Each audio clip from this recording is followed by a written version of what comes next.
Bonjour à tous et bienvenue dans cette vidéo qui traitera des lois de Kepler. Johannes Kepler est un mathématicien et astronome allemand qui énonça 3 lois relatives au mouvement des planètes autour du Soleil. Pour énoncer ces lois, il s'est appuyé sur les observations de l'astronome Tycho Brahe.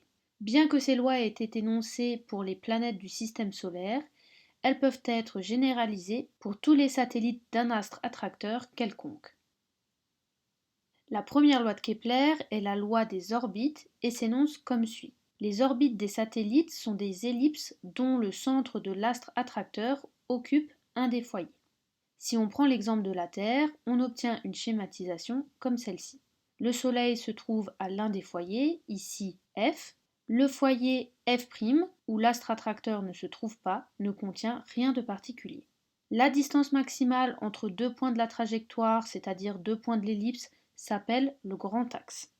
Une orbite circulaire est un cas particulier d'ellipse. Les foyers F et F' sont alors confondus au centre du cercle et A est le rayon du cercle. On peut montrer que si le mouvement d'un satellite est circulaire, alors il est uniforme. En revanche, un satellite en mouvement elliptique, c'est-à-dire non circulaire, possède une vitesse qui varie au cours du temps. Pour une même durée, la distance parcourue par le satellite sur son orbite n'est donc pas la même si le satellite est proche ou éloigné de l'astre attracteur. En revanche, l'aire de la surface balayée par le segment qui relie l'astre au satellite est la même. Ce qui mène à la deuxième loi de Kepler, aussi appelée loi des airs. Le segment FP reliant le centre de l'astre attracteur au satellite balaie des surfaces d'aires égales pendant des durées égales. Cette loi est illustrée ici sur le schéma. Pour une même aire balayée, la distance parcourue en une durée donnée est donc plus grande si le satellite est plus près de l'astre. Ainsi, la vitesse du satellite augmente lorsque le satellite se rapproche de l'astre et diminue lorsqu'il s'en éloigne. Si l'orbite est circulaire, alors le segment FP a une longueur constante, donc à des aires balayées égales correspondent des distances parcourues sur l'orbite égales. Le mouvement circulaire d'un satellite est donc bien uniforme. Pour exemple, la vitesse de la Terre à son périhélie, c'est-à-dire au point le plus proche du Soleil, est de 30,287 km par seconde, alors qu'il vaut 29,291 km par seconde à son aphélie, c'est-à-dire au point le plus éloigné du Soleil.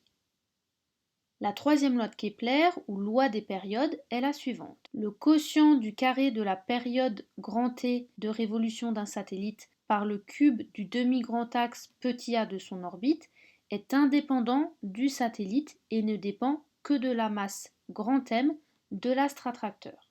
En faisant l'approximation des trajectoires circulaires, le demi-grand axe petit a est égal au rayon petit r de la trajectoire.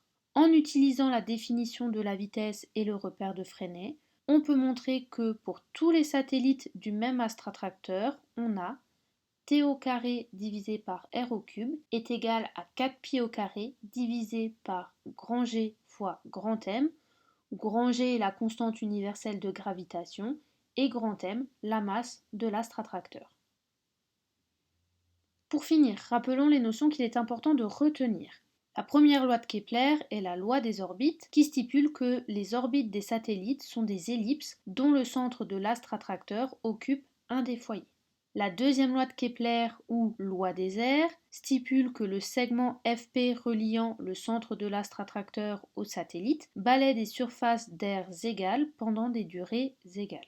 Enfin, troisième loi de Kepler, ou loi des périodes.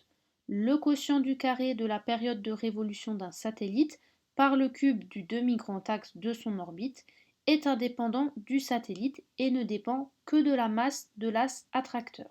Pour tous les satellites du même astre attracteur, dans l'approximation des trajectoires circulaires, on peut montrer que t au carré divisé par r au cube est égal à 4pi au carré divisé par g fois m. Je vous remercie d'avoir regardé cette vidéo et à bientôt.